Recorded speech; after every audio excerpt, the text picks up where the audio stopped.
এই জন্য জালেমদের পরিণতি কি হয়েছে এটা দেখার পরেও যদি এখনো কারো হুঁশ না হয়, আমার মনে হয় এরা যেন নেপালের দিকে তাকায়। দেখেন না মন্ত্রীদেরকে নদীর ভেতরে চুবাচ্ছে। এখন আরম্ভ হয়েছে মোদির ওখানে। বাংলাদেশ থেকে মনে হচ্ছে সারা বিশ্ব শিখে ফেলেছে। অবৈধভাবে কেউ আর আগামীতে টিকে থাকার চেষ্টা করবেন না, জীবনেও পারবেন না। কারণ সে ভুল দেশের মানুষের ভেঙে গেছে। এক কথা বলেন না কেন? এই দেশ থেকে শিক্ষা নিয়েছে সিরিয়া, এই দেশ থেকে শিক্ষা নিয়েছে নেপাল, এই দেশ থেকে শিক্ষা নিয়েছে দাদারা। দেখেন কি হয় দাদার। আমার তো মনে হয় কোরআন হাদিস পড়ে যতটুকু বেশি, মোদির করুণ পরিণতি হবে এই কারণে শয়তান আল্লাহর ঘর টুকরা টুকরা করেছে।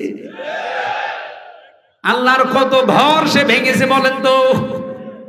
আল্লাহর ঘরের ইট পাথর খোলে নাই, ওর কপালে লাগিয়েছে এটা। দেখেন কি টুকরা টুকরা হয়। আল্লাহ পাক বলেন ইন্নাহুম ইয়াকিদুনা কাইদা ওয়া আকিদু কাইদা ফামাহিলিল কাফিরিনা আমহিলুহুম রুয়াইদা। পৃথিবীর মানুষেরা বিভিন্ন ষড়যন্ত্র চক্রান্ত করে, তখন আমি ঢিল দেই। ঢিল দিতে দিতে এমন পর্যায়ে পৌঁছায়, ও জায়গায় যাবার পরে ওর আর ফিরে আসার কায়দা থাকে না। যেমন ফেরাউনকে, ওকে আল্লাহ সুযোগ দিয়েছিল, ওই সময়ও যদি নদীর পাশে থেকে ফিরে আসতো তাও বেঁচে থাকতো, অন্তত এ করুণ পরিণতি হতো না। ওর বৃদ্ধি এত বেড়েছিল, ফেরেশতা জিবরাইলকে আমার আল্লাহ একটা ঘোড়া দিয়ে পাঠিয়ে দিয়েছিলেন, মেয়ে ঘোড়া, মাদি ঘোড়া। ফেরাউন যেটা চড়েছিল ওটা টাট্টো ঘোড়া। ওর সামনে যখন এসে লাফ দিয়েছে, এই পুরুষ মানুষের মতো এই ঘোড়াও দিয়েছে লাফ। মাঝখানে যাবার পরে যেভাবে করুণ পরিণতি আপনারা বিভিন্ন তাফসিরে শুনেছেন।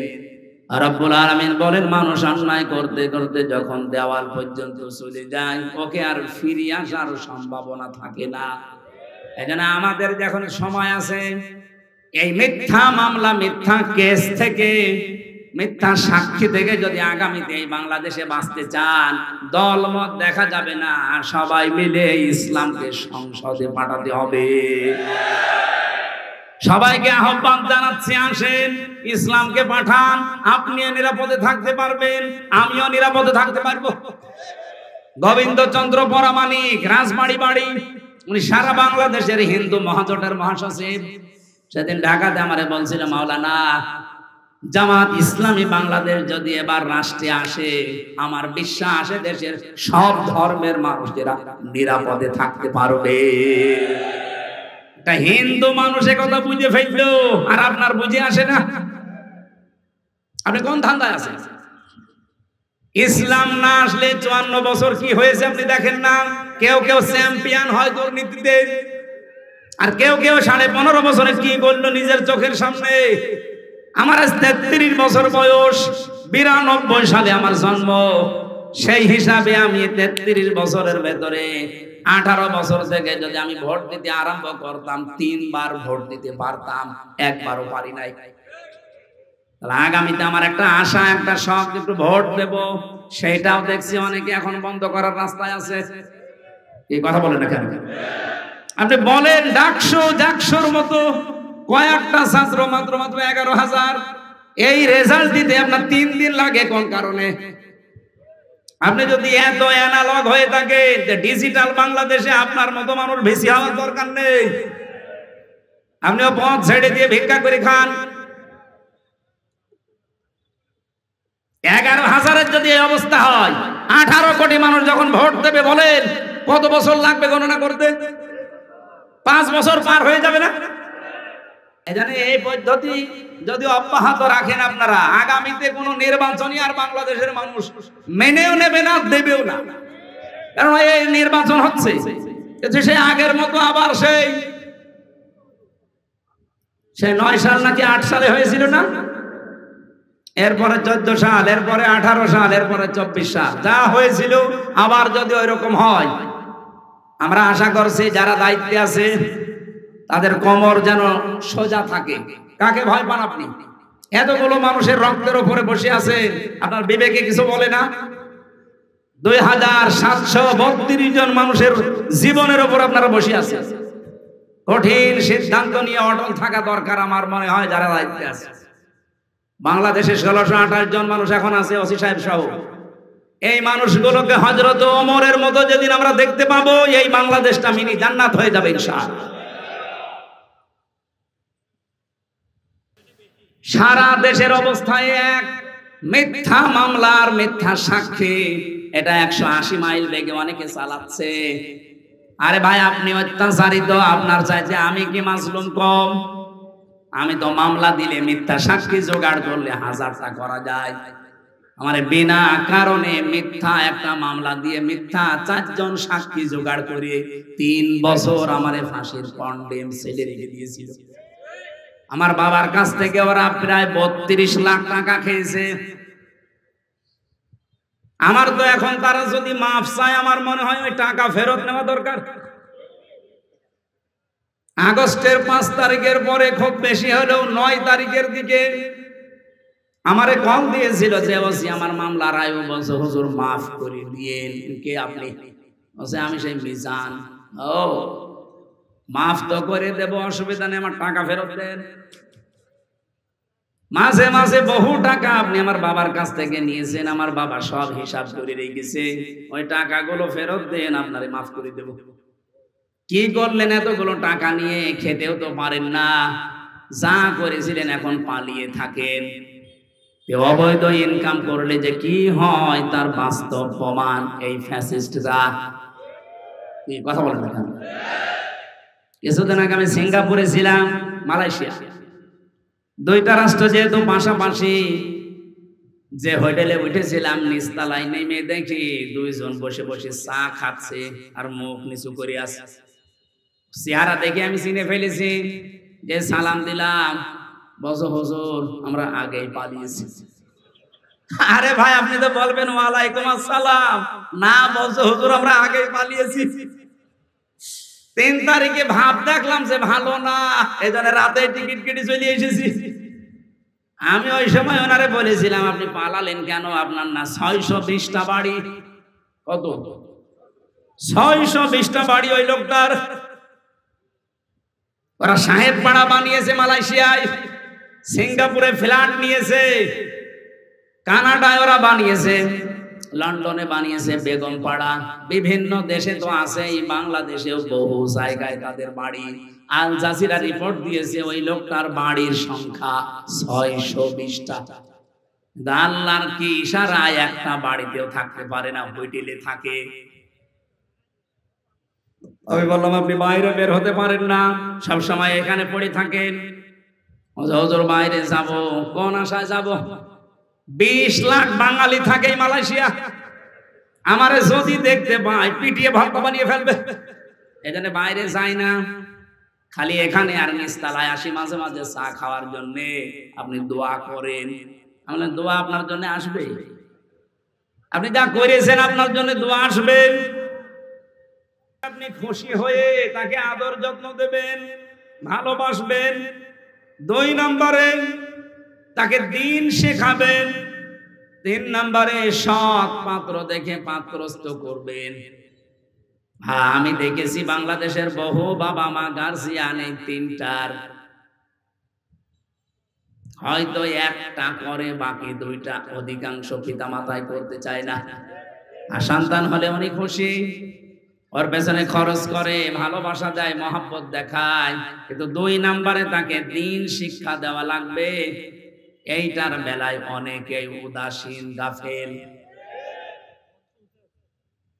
এমনকি এখন যিনি দায়িত্বে আছেন উনি কিন্তু 2 নবীর নাম নিয়ে বসে আছেন, ডক্টর মোহাম্মদ ইউনুস।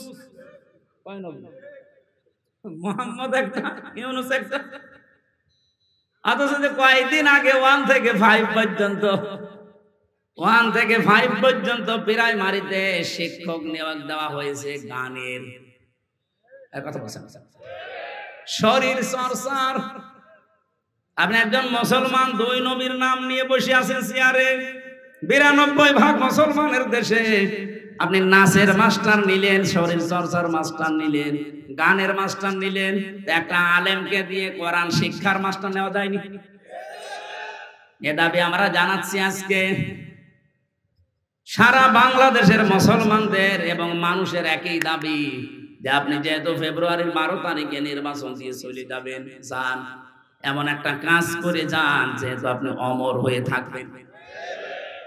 আমরা মুসলমানের এই দেশে 1 থেকে 5 পর্যন্ত একটা ধর্মীয় শিক্ষা চাই না? চাই না? কারা চান দেখে? লিল্লাহে তাকবীর। দেখেন তো হাত তুলেছে কিনা?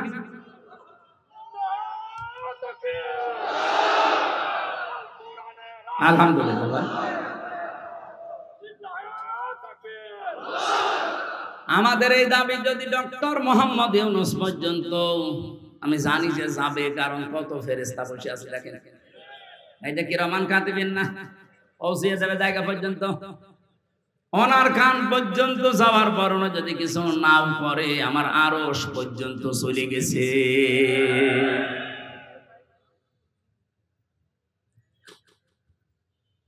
হযরত ইব্রাহিমের পক্ষে একটা ব্যাঙ ছিল, শুধু পোশাক করেছিল। ফেরেশতা জিবরাইল এসে ডাক দিয়েছে, এতটুকু পোষাবে নমরুদের বিশাল অগ্নিকুণ্ড, কিছুই হবে না। ব্যাঙ ওই দিন বলেছে, ফেরেশতা আমি জানি আমার পোষাবে, কিছু হবে না, কারণ এত প্রজ্বলিত আগুন 1 কিলোমিটার উপর দিয়ে যদি পাখি উড়ে যায়, ঝলসে পড়ে যায়, কি দাও দাও করছে আগুন। সেখানে আমি এত দূর থেকে শুধু প্রসাব করছি, আমি জানি কিছু হবে না, কিন্তু আমার মালিক আল্লাহকে দেখাতে চায় যে আমি নবী ইব্রাহিমের পক্ষে আছি, নমরুদের বিপক্ষে আছি। আল্লাহ তার এই কথাটা এত বেশি পছন্দ করেছিলেন, ওই দিন থেকে আইন পাশ হয়ে গেছে, কিয়ামত পর্যন্ত যত ব্যাঙ দুনিয়ায় আসবে, ব্যাঙের পোষা পাক। শুধু ইব্রাহিম নবীর পক্ষে থাকার কারণে ব্যাঙের পোশাক যদি পাক হয়ে যেতে পারে, আমরা যে আজকে কোরআনের পক্ষে শুধু হাত তুলে জানান দিয়েছি, কিয়ামতের দিন এটা যেন নাজাতের ওসিলা হয়ে যায়। গাইবান্ধাবাসী, তাহলে কন্যা সন্তান হলে প্রথম আপনার দায়িত্ব ভালোবাসা। আপনি খুশি হয়ে ভালোবাসবেন, তাকে মহব্বত করবেন। 2 নম্বরে দিনের শিক্ষা দেওয়া, কিন্তু সে পরিবেশটা যদি নষ্ট করে দেওয়া হয়, তো শিক্ষা দেব কোথায়? সবাই তো আর মাদ্রাসায় ছেলে মেয়েকে দেয় না, কথা বলছে না কেন? স্কুলে দেন। মুসলমানের দেশে স্কুলের সিস্টেম গুলো এই করেন, 1 থেকে 5 পর্যন্ত পড়লেও যেন ইসলামের মৌলিক নিয়ম নীতিগুলো অলরেডি জেনে ফেলে, এরকম ব্যবস্থাটা করে দেন। আর সেইটা এখন কিন্তু সময়। আগে যারা ছিল, আমি নাম নিতেও ঘৃণা করি, এই জালেমা মহিলার, ওরা 1 থেকে 5 পর্যন্ত পড়ার পর একটা ছেলে বৃত্তি পরীক্ষা দেয়। আমি নিজেও বৃত্তি দিয়েছি, এরপরে 8এও বৃত্তি পরীক্ষা আছে। 100 মার্কের কোরআন আর হাদিস ছিল আগে, আমি নিজে পরীক্ষা দিয়েছিলাম। কিন্তু 15.5 বছরে জালেমা যাদের দায়িত্ব দিয়েছিল, এই শিক্ষামন্ত্রী নামে কলঙ্ক, এই নাস্তিক গুলো 1 থেকে 5-এ পড়ার পর বৃত্তি পরীক্ষা দেবে, 100 মার্কের কোরআন হাদিসের শয়তানরা তুলে দিয়েছে। আমরা চাই ওইটা আবার পূর্ণ বহাল করা হোক। কথা বলেন না কেন? আরে মানুষ পরীক্ষার ছলে হলেও পড়ে, ওটা যদি সিলেবাসে না থাকে, ও তো আস্তে আস্তে সবই ভুলে যাবে। গত বছর আমি জেল থেকে বের হওয়ার পরে একটা মাহফিলে এসেছিলাম, এই যে পাশের জেলা নীলফামারী। নীলফামারীর একটা থানা আছে কিশোরগঞ্জ, ওখানে একটা বৃদ্ধাশ্রম আছে, দেখতে গিয়েছিলাম। যে দেখে এদিকে 25 জন মা, এদিকে 25 জন বাবা, মুরব্বী সব বসে আছে। যেই কয়জনের সাথে কথা বলেছি, সবগুলো হাওমাও করে কাঁদছিল। এক মহিলা আমার হাত চেপে ধরে, মুরব্বী মানুষ, বলছে, বাবা আমার 3টা ছেলে মেয়ে, সব বিদেশে থাকে, কিন্তু আজকে আমি এখানে পড়ে আছি এই বৃদ্ধাশ্রমে। বললাম, আপনার কি মনে হয় এখানে পড়ে থাকার কারণে বলেন তো? উনি আমার 2টি কথা বলেছিলেন। 1 নম্বরে প্রথম দোষটা আমার, 2 নম্বরের দোষ আমার পুত্রবধূর। প্রথম দোষ আমার এই 3টা ছেলে মেয়ে সব হায়ার এডুকেটেড, অনার্স মাস্টার্স করা, সব বাইরের দেশে থাকে। আমি তাদেরকে দ্বীনের শিক্ষা, কোরআনের শিক্ষাটা ছোটবেলা থেকে দেইনি, এইটা আমার অপরাধ। ঠিক আছে।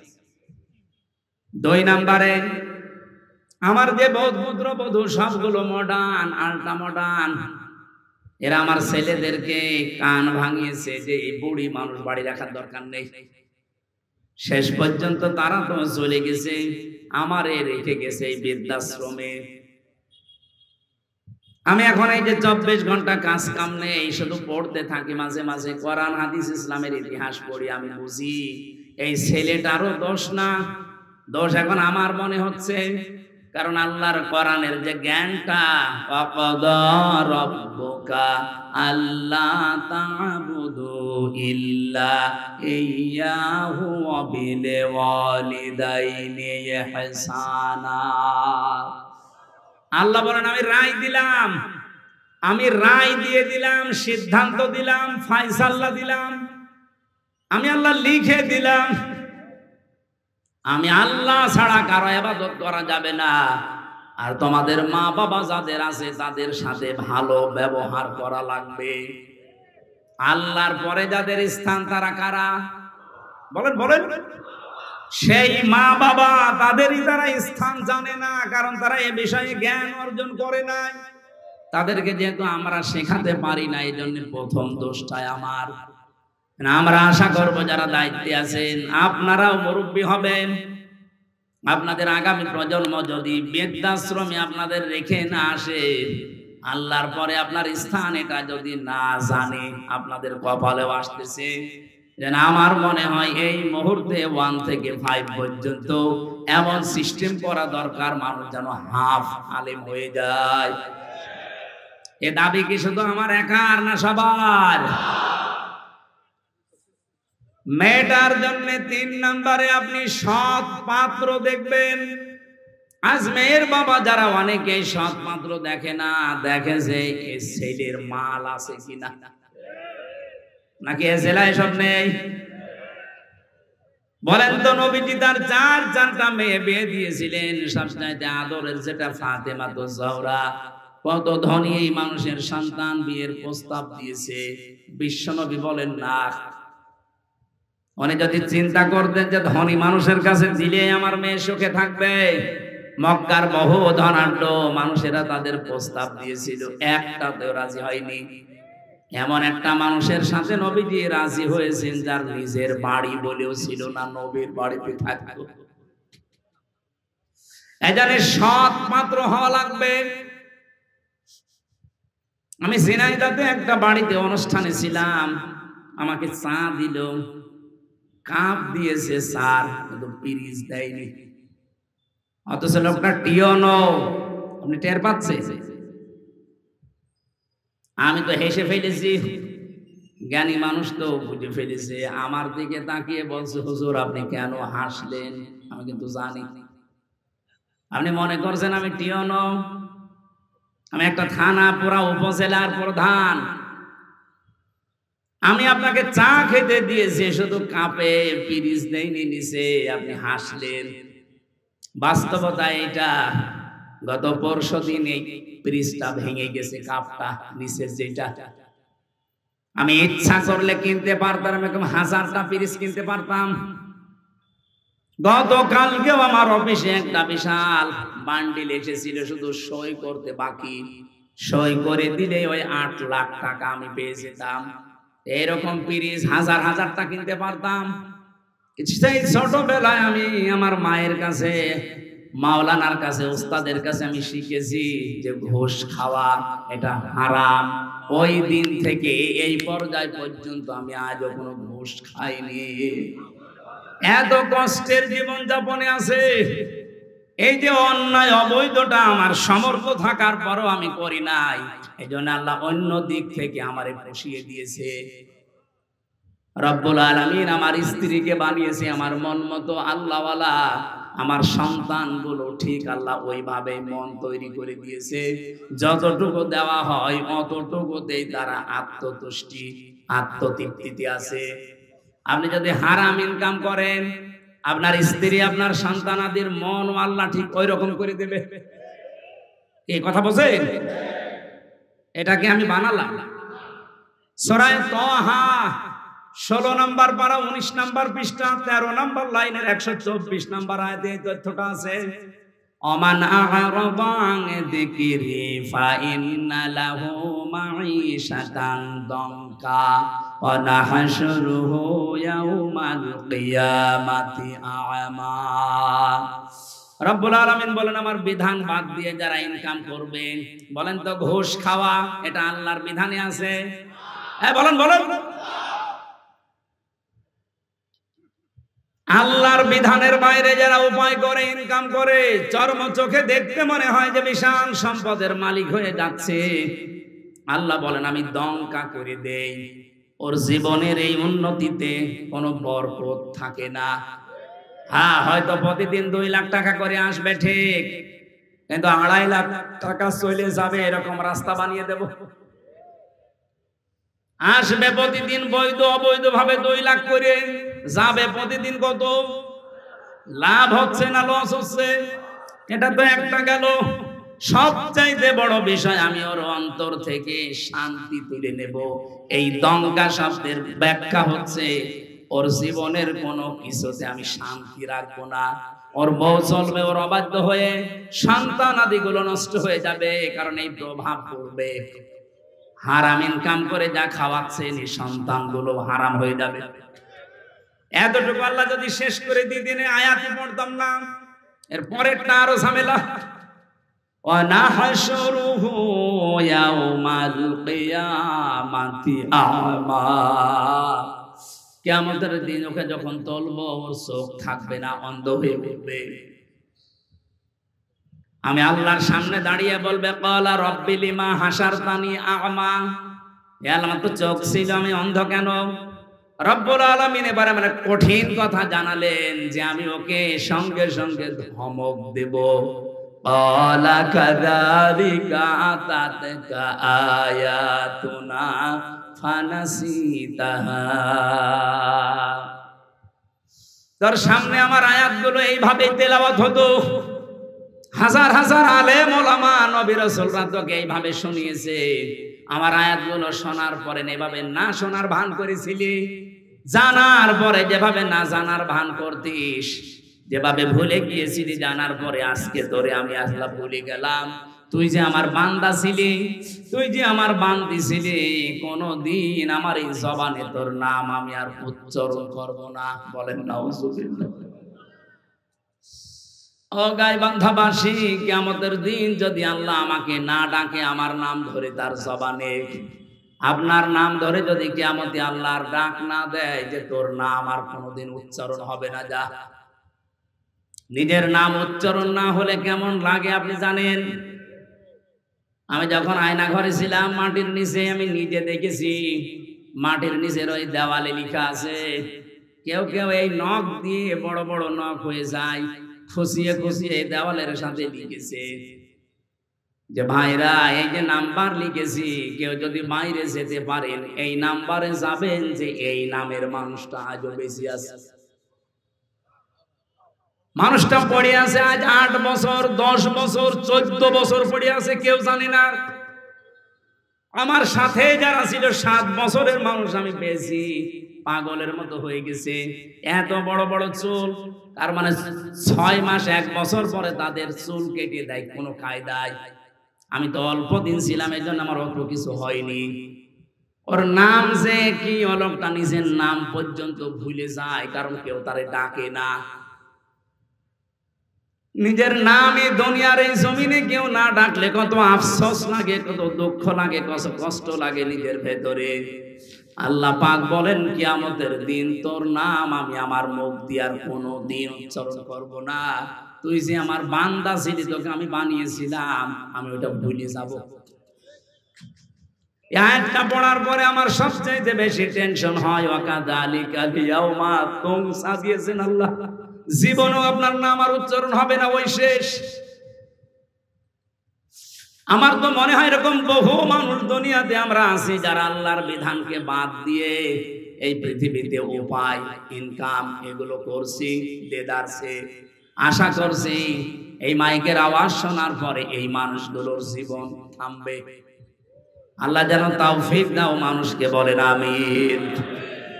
কন্যা সন্তান হলে যে দায়িত্বগুলো পালন করা লাগে, এগুলো যদি সত্যি আমরা করি, আল্লাহ যেহেতু খুশি, উনি জান্নাত দেওয়ার ঘোষণা দিয়েছেন। মেয়ে যাদের আছে, আল্লাহ কমপক্ষে যেন 3টা জান্নাতের মালিক তাকে বানান, আমিন। দ্বিতীয় নম্বরে হাদিস হচ্ছে, আল্লাহ যদি ওই লোকটার উপরে আর একটু খুশি হয়, তখন তার বাড়িতে আল্লাহ মেহমান পাঠায়। যদি আর একটু বেশি খুশি হয়, তখন তাকে রোগ ব্যাধি দিয়ে একটু পরীক্ষা চালায়। যদি আল্লাহ আর একটু বেশি খুশি হয়ে যায়, সর্বশেষ তখন ওই এলাকায় আল্লাহ বৃষ্টি নাজিল করে। সিস্টেম অপর পৃষ্ঠায় দেখুন, রব্বুল আলামিন বলেন, এটা হাদিস মুসলিম শরীফ, এই পৃথিবীতে আমি আল্লাহ যদি কারো উপরে রেগে যাই, তার 1 নম্বরে তাদের উপরে যে মানুষগুলো দুনিয়ায় যৌতুক খায়। এদেশে তো যৌতুক নেই। যৌতুক এটা মানবতার সাথে মহা কৌতুক। আমি এ কোরআন হাতে নিয়ে গ্যারান্টি দিতে পারি, এবার যদি ইসলাম যায়, বারবার তো মেয়ে লোককে আমরা পাঠিয়েছি, 2 মহিলা এটার একটাও করে নাই। ইসলাম যদি এবার যায়, সর্বপ্রথম যৌতুক নামে এই কৌতুককে ঝাঁটা পিটা করে বিদায় করা হবে।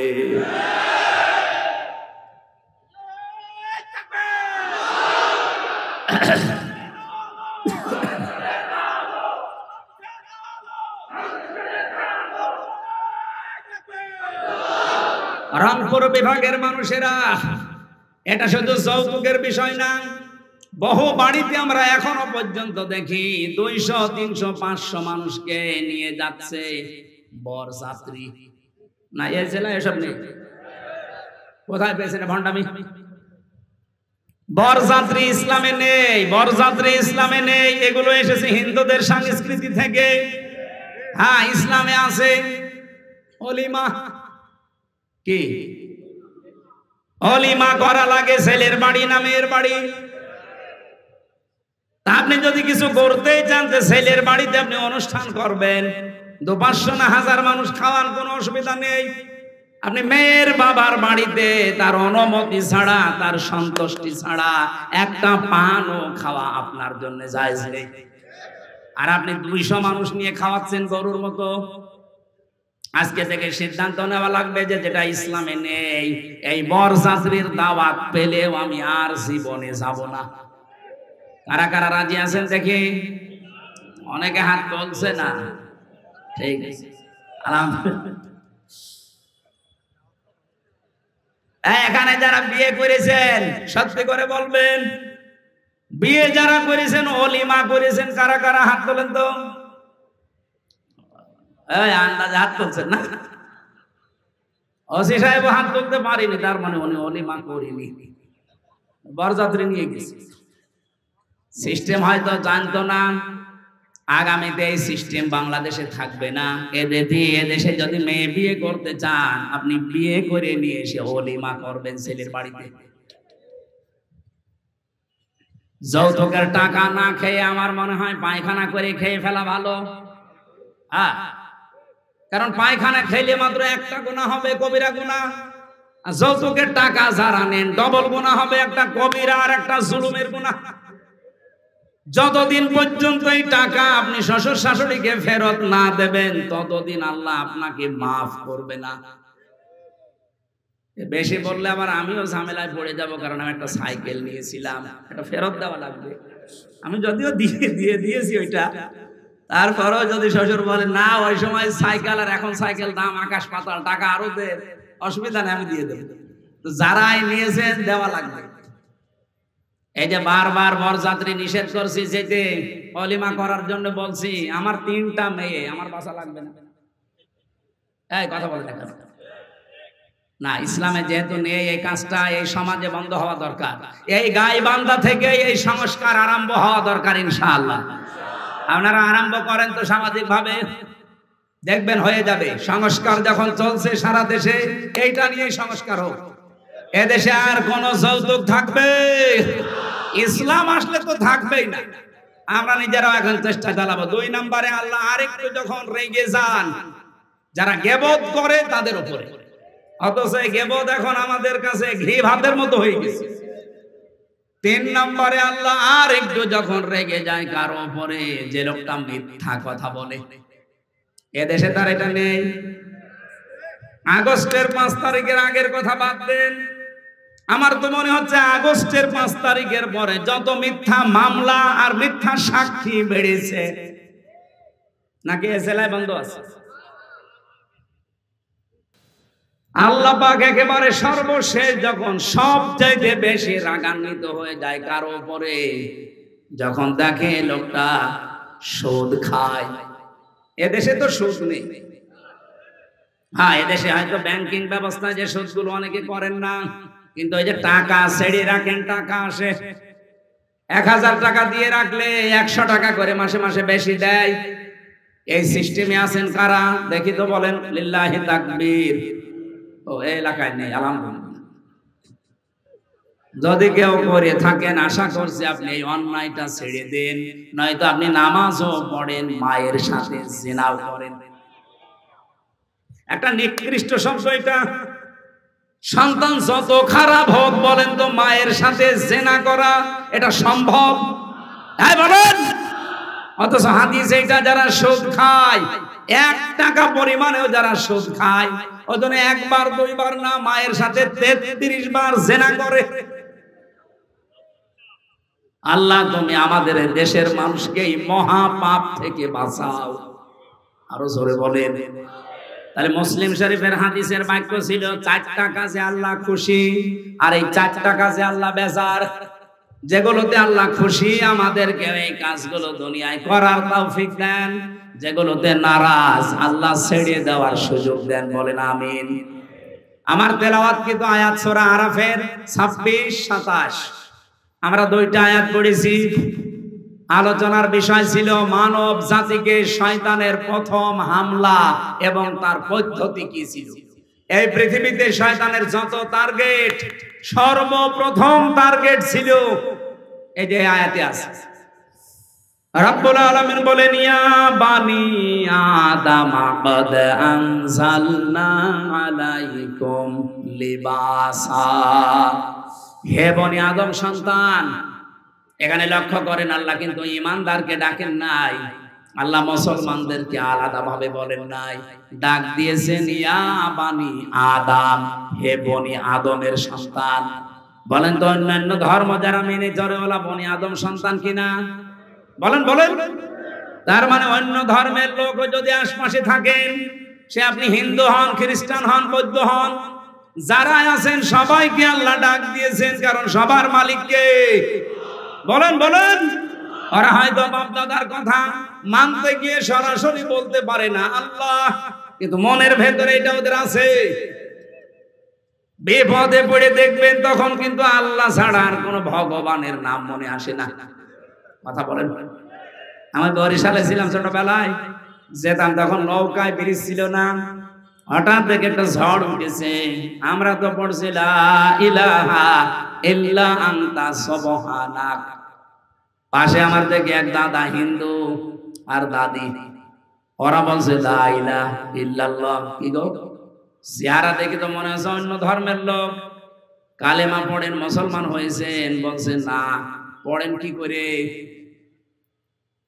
বলছে যে ঝড় উঠেছে এ কালী দুর্গার কাজ না, আল্লাহ লাগবে। মানে সবার মনের ভেতরে আল্লাহ একজন আছে, কিন্তু বাস্তবের খাতিরে অনেকে বলতে পারে না। আল্লাহ যেহেতু সবার মালিক, সবার রব, এই জন্য উনি ডাক দিয়েছেন ইয়া বানি আদম, হে বনি আদমের সন্তানেরা, কদ আনজালনা, অবশ্যই আমি নাজিল করেছি, আলাইকুম, তোমাদের উপরে, লিবাসা, পোশাক। কি করে এই পোশাক তোমাদের? ইওয়ারি সাওয়াতিকুম রিসা, তোমাদের লজ্জা নিবারণ করে। 2 নম্বরে তোমাদের সৌন্দর্য বৃদ্ধি করে। এই একটু খেয়াল করেন এদিকে। এই জরুরি না হলে উঠেন না তো ভাই। এলাকায় কি বিড়ির ফ্যাক্টরি আছে? অনেকের বিড়ির নেশা লাগে, তো ওই যশোর এলাকায় গেলে বিড়ি আছে, একটু পরে দেখে উঠে যে বিড়ি খেয়ে আবার আসে। এরা আবার বিড়ি খেতে যাচ্ছে।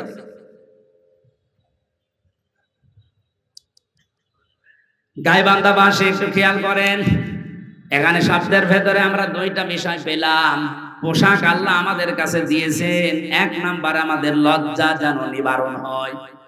জান্নাতের ভেতর থেকে হযরতে আদম এবং হাওয়া আমাদের জাতি আদি পিতা মাতা এদেরকে বের করে দেবে, এই টার্গেট শয়তানের ছিল না।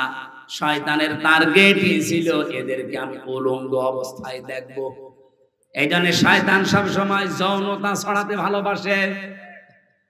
শয়তান যৌনবাদী আর আমরা, ওটা তোর বলা যাচ্ছে না মৌলবাদী, ওটা তো এখন গালি করে ফেলেছে মানুষ।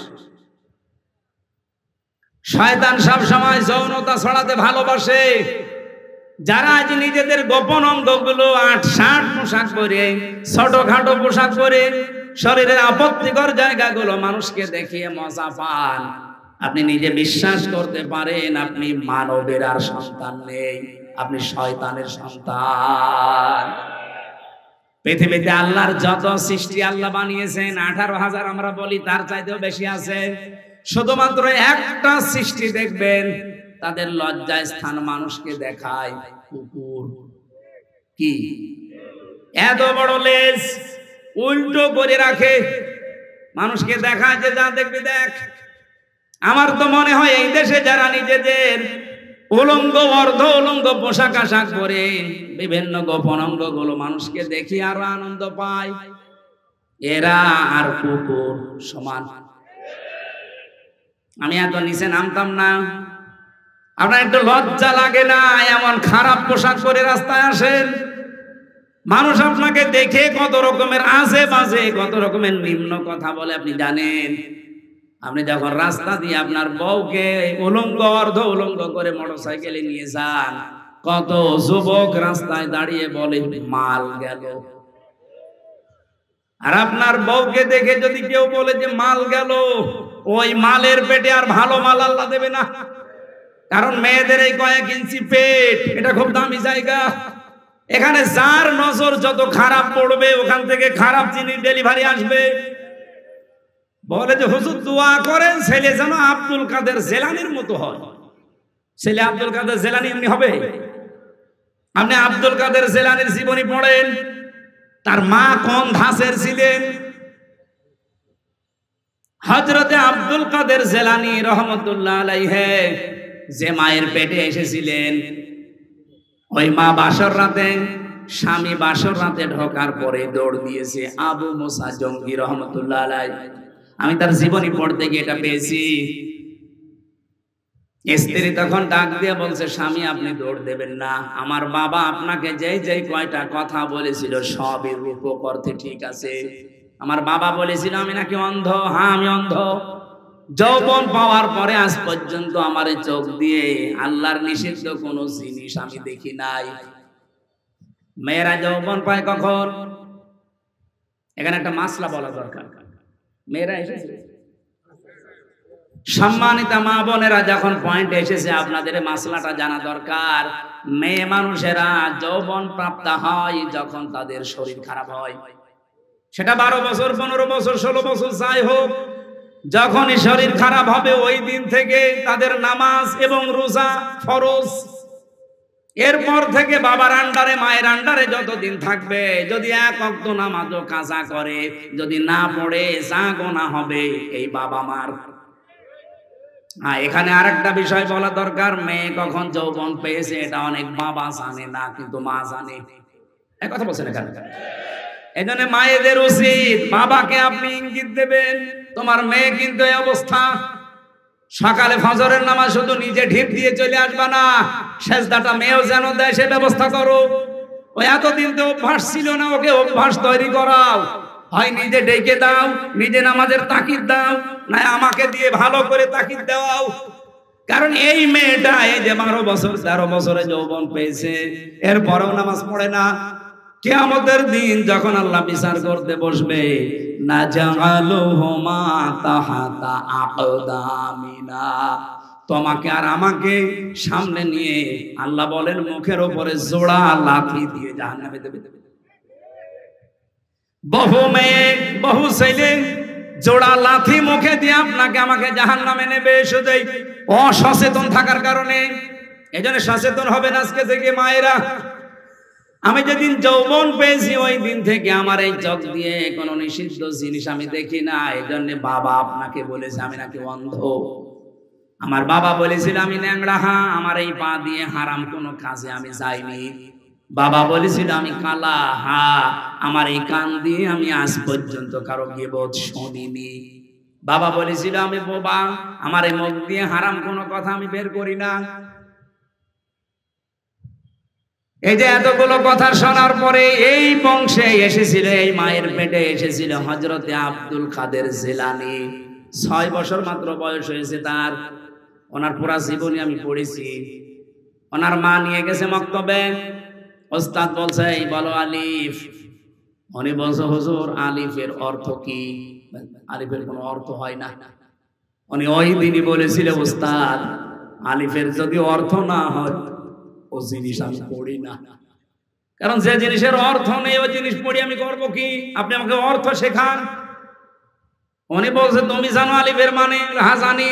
বলো দেখি। উনি আলিফ লাম মিম দিয়ে আরম্ভ করেছিলেন আল্লাহু লা ইলাহা ইল্লাহু আল হাইয়ুল কাইয়্যুম। সূরা বাকারার 255 নম্বর যেটা আয়াতুল কুরসি বলে আমরা জানি। এ পর্যন্ত তেলাওয়াত করে আসলেন। এবার তিনি আল্লাহর পরিচয় তুলে ধরলেন 10টা। এখানে আল্লাহর 10টা ক্ষমতার কথা আছে। ওস্তাদ কাঁদতে কাঁদতে বেহুশ হয়ে গেছে। হোশ ফেরার পরে বলে মা আপনার ছেলেকে কোন জায়গায় মনে হয় পড়িয়েছেন, আমার কাছে নিয়ে এসেছেন পরীক্ষা করার জন্য। ওস্তাদ বলে না। মা বলছে আমি এই মাত্র আপনার কাছে প্রথম নিয়ে আসলাম, কোন জায়গায় নিয়ে যাইনি। ওস্তাদ বলছে আপনার তো সৌভাগ্য যে এতটুকু বাচ্চা এর কোরআনে কারিমের প্রায় 18 পারা পর্যন্ত আয়ত্ত করা আছে। প্রতিটি আয়াত সে সুন্দর করে পড়তে পারে। অনেক আয়াতের অর্থ সে বোঝে। আমাকে আল্লাহর 10টা ক্ষমতা শুনিয়েছে আয়াতুল কুরসি দিয়ে। মা আমার কান্না আরম্ভ করলেন। ওস্তাদ বলে আপনি কাঁদেন কেন? আপনার তো সৌভাগ্য, খুশি হওয়ার কথা। বলে না আমি নিজেও কোরআনের হাফেজা। আমার সন্তান পেটে আসার পরে আমি প্রতিনিয়ত কোরআন পড়তাম। যখন জন্ম নিয়েছে ফজরের নামাজ পড়ার পরে আমি একে পাশে বসিয়ে বসিয়ে আমি নিজে পড়তাম। আমি দেখেছি আমারে আব্দুল কাদের আমার মুখের দিকে তাকিয়ে মুখ মিলাচ্ছে। ওস্তাদ আমার আফসোস হচ্ছে এই কারণে আমি যদি আর একটু কষ্ট করে পড়াটাই প্রতিদিন পড়তাম আমার ছোট সন্তান এই ছোট বয়সেই কোরআনের হাফেজ হয়ে যেত। আব্দুল কাদের জিলানী এমনি এসেছিল পেটে। আপনার বিয়ের আগেই পেট সারা দেশের মানুষের দেখা শেষ। এমন ব্লাউজ গায়ে দিয়েছে মনে হচ্ছে ফুটবল খেলার মাঠ। কথা বলছেন? এই দিক থেকে একটা ফিতা, ওই দিক থেকে আর একটা ফিতা, মাঝখানে দিয়েছে গেরো। ওটা ফুটবল খেলার সেন্টার। কত মানুষ আছে বাসে নজর ওই দিকে দেয় নাকি এলাকায় সব নেই? মা বোন যারা এসেছেন নিজেদেরকে রক্ষা করেন। আল্লাহ এর পরের শব্দে দিয়েছেন রিশা, শুধুমাত্র লজ্জা নিবারণ করার জন্য পোশাক দেয়নি, সৌন্দর্য বৃদ্ধি করার জন্য পোশাক আমি দিয়েছি। হ্যাঁ এখানে ব্যাখ্যা দুইটা। আপনি শুধুমাত্র সৌন্দর্য প্রদর্শন করতে পারেন পোশাক আশাকের মাধ্যমে। বিবাহিতা মেয়েরা তার স্বামীর কাছে, কথা বোঝা যায় না? আপনি পোশাকের দ্বারা যদি সৌন্দর্য বর্ধন করতে চান করবেন, কিন্তু কার জন্যে? স্বামী ছাড়া পৃথিবীর কারোর জন্য, এমনকি নিজের বাবার জন্যেও মেয়েদের সাজ করা জায়েজ নেই। আজকে যে পরকীয়া প্রেম বাড়ে, বহু মানুষকে আমি বলতে শুনেছি হুজুর যেভাবে চাই ওইভাবে করে না। কি আমি চাই আমার বউ রাতে নাইট ড্রেস পরে থাকবে, ও পরে না। এই জন্য আমি অন্য জায়গায় লাইন করি। এরকম মানুষ দেশে নেই? এখানে পরকীয়া প্রেম করেন কার? হাত তোলেন তো দেখি। আলহামদুলিল্লাহ। এই জেলা তো একেবারে মডেল জেলা।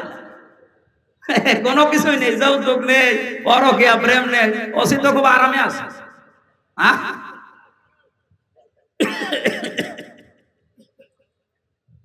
না, মেয়েদের কিছু উদাসীনতার কারণে হাজারো স্বামী খারাপ হয়ে যাচ্ছে। এরা যে কল দিয়ে বলে একেবারে মিথ্যা হলে তো বলতো না। সম্মানিত মা বোনেরা, এই রিশার ব্যাখ্যা যেটা আপনি কিন্তু ধরা পড়ে যাবে। আশা করছি আপনি একটু অ্যাক্টিভ হবেন এই ব্যাপারে। লিবাসুত তাকওয়া যালিকা খায়র, আল্লাহ বলেন সর্বোত্তম পোশাক হচ্ছে তাকওয়ার পোশাক। প্রশ্ন আসতে পারে তাকওয়ার আবার পোশাক হয়? হ্যাঁ হয়। তাকওয়ার পোশাক কি? এখানে যদি প্রশ্ন করা হয় 100 জনের 98 জন বলতে পারবেন না। লিবাসুত তাকওয়া যালিকা খায়র, আল্লাহ বলেন তাকওয়ার পোশাক সর্বোত্তম। কি এটা জানো? তাকওয়ার পোশাক হচ্ছে আল্লাহর নির্দেশ এবং আদেশ, নিষেধ এবং আদেশগুলো নিজের জীবনে সেট করা, এটা একটা পোশাক। এই পোশাকটা আমাদের দেশে নেই, এমনকি পরিবেশও নেই। একজন মানুষ যেই পোশাক পরবে সে পোশাক পরে টিকে থাকার মতো জায়গাও এই দেশে নেই। ওসি সাহেব চেষ্টা করছে বাঁচার, উনি বাঁচতে পারছে না। ওনার উপরে এমন আল্লাহর ওলি বসে আছে যে ওনাকে খারাপ হতে বাধ্য করে।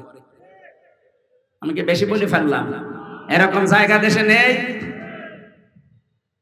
এই জন্য আমাদের একেবারে শুরু থেকে শেষ পর্যন্ত এমন ভাবে তৈরি করা দরকার, আগামীতে ইসলাম দিয়ে আমরা সাজাবো, ও দুর্নীতির দল বাংলাদেশে থাকবে না ইনশাআল্লাহ।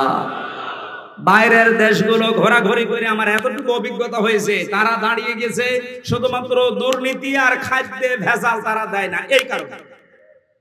আপনি দেখেন মালয়েশিয়া 2004 সাল থেকে তারা দাঁড়িয়ে গেছে। এই 21 বছরে তারা বিশ্বের মানচিত্রে আজ একটা নাম করা দেশ, আর আমরা 54 বছরেও দাঁড়াতে পারিনি। কারণ দুইটা, এদেশে দুর্নীতি বন্ধ হয় না আর খাদ্যে ভেজাল দেওয়া শেষ হয় না। এই দুইটা কন্ট্রোল করতে পারলে আমাদের দেশও দাঁড়িয়ে যাবে ইনশাআল্লাহ। আর এটা করা একমাত্র সম্ভব ইসলামের জন্য, ইসলাম ছাড়া সম্ভব না। যালিকা মিন আয়াতিল্লাহ, আল্লাহ বলেন এগুলো আমার নিদর্শন। লাআল্লাহুম ইয়াযাক্কারুন, আশা করছে আমার এই ওয়াজ তোমরা মেনে নিবা।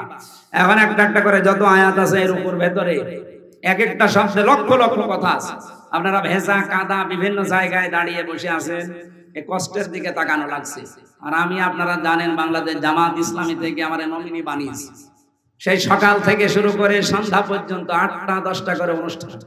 এরপরে মাগরিবের পরে বের হয়ে এসে 9:30টায় 10টায় আপনাদের অনুষ্ঠান ধরি। আমরা আজকে আর টানতে পারছি না, 11:30টা বাজে। মেয়েদের জন্য এই বইটা নিয়ে যাবেন, পারিবারিক জীবনে সমস্যা এবং সমাধান। আমি জেলে বসে লিখেছিলাম, এসে বাইরে এসে এটা প্রিন্ট দিয়েছি। একটা মেয়েদের, একটা পুরুষের, দুইজনকে পড়াবেন। আর একটা শুধুমাত্র মেয়েদের জন্য, এটা 6 জন মহিলার আদর্শ আমি লিখেছি। এই ওসি সাহেবকে আপনি হাতিয়া দিবেন। আল্লাহ আমাদেরকে যতটুকুই বলেছে এতটুকুই মেনে চলার তৌফিক দিন, আল্লাহুম্মা আমিন। লা ইলাহা ইল্লা আনতা সুবহানাক ইন্নী কুনতু মিনাজ জালিমিন। রব্বুল আলামিন, যেভাবে আরম্ভ করেছিলাম সারা রাত বললেও তোমারে বান্দা বান্দিরা চলে যেত না। দিনের বেলায় বৃষ্টি হওয়ার কারণে জায়গাটা ভিজে গেছে, কাদা মাটি। এখানে অনেক কষ্ট করে সেই আসর থেকে বসে আছে কোরআনের জন্য যারা এত পাগল, এই মানুষগুলোর দিকে তাকিয়ে হলেও দেশে কোরআনের আইন জারি করে দাও। সওয়াবগুলো তুমি নবীজির রওজায় পৌঁছিয়ে দাও। মাহফিলের সভাপতিকে কবুল করো। সম্মানিত প্রধান অতিথি জনাব ডাক্তার আব্দুর রহিম সরকার, আল্লাহ তোমার নামে নাম, তোমার গোলামকে মঞ্জুর করো। আজকের মাহফিলের সভাপতি জনাব আব্দুর রশিদ, শেখ আব্দুর রশিদ সাহেবকে মঞ্জুর করো। আমাদের অভিভাবক এসেছে, থানার ওসি সাহেব সহ যত অতিথি এখানে, এদের সম্মান মর্যাদা দুনিয়া আখিরাতে আরো বাড়িয়ে দাও। মা বোনদেরকে তুমি খাদিজার মতো, আয়েশার মতো বানাও। বড় আশা জীবনে, এই 56,000 বর্গ মাইল তোমার কালাম দিয়ে চলছে, এটা দেখতে চাই। আল্লাহ এবার তুমি ইসলামের হাতে, কোরআনের হাতে দেশটা তুলে দাও। এই গোবিন্দগঞ্জ এলাকার মাটির নিচে যারাই ঘুমিয়ে আছে এদেরকে চিরতরে মাফ করে দাও। যারা এই বাজারে ব্যবসা বাণিজ্য করে, আল্লাহ এদের বরকত দিয়ে ঢেলে দাও। আগামীতে অনুষ্ঠানটা ব্যবসায়ীদের, সৎ ব্যবসায়ীদের উদ্যোগে আয়োজিত, এদেরকে তুমি মেহেরবানি করে কবুল করো। আগামীতে অনুষ্ঠানটা কোরআনের প্রচারের জন্য আরো বিশাল আকারে মঞ্জুর করে নিও। আমাদের দেশের দায়িত্বে যারা আছে, আল্লাহ হেদায়েত তোমার হাতে, মেহেরবানি করে তাদের হেদায়েত নসিব করে দাও। প্রশাসনের যে ভাইগুলো আজকে দায়িত্ব পালন করেছে, নিজেদের বাবা মা আত্মীয় স্বজন স্ত্রী পুত্র ছেড়ে বাংলার বিভিন্ন প্রান্তে যারা জনগণের জান আলমান ইজ্জত আবরু হেফাজতের দায়িত্বে থাকে, এদের পুরা দায়িত্বটা ইবাদত হিসাবে কবুল করে নাও। 3টা বছর জালেমের জেলখানায় আমি অসুস্থ হয়ে গেছি, আর আমার কণ্ঠটাও নষ্ট হয়ে গেছে, শরীরটাও নষ্ট হয়ে গেছে। আমি তোমার কাছে আমার কণ্ঠ আর শরীরটা কোরআনের জন্য ভিক্ষা চাই। বারাকাল্লাহু লানা ওয়া লাকুম ফিল কোরআনিল আযীম। জীবনের শেষ কথা যেন বলতে পারি লা ইলাহা ইল্লাল্লাহু মুহাম্মাদুর রাসূলুল্লাহ।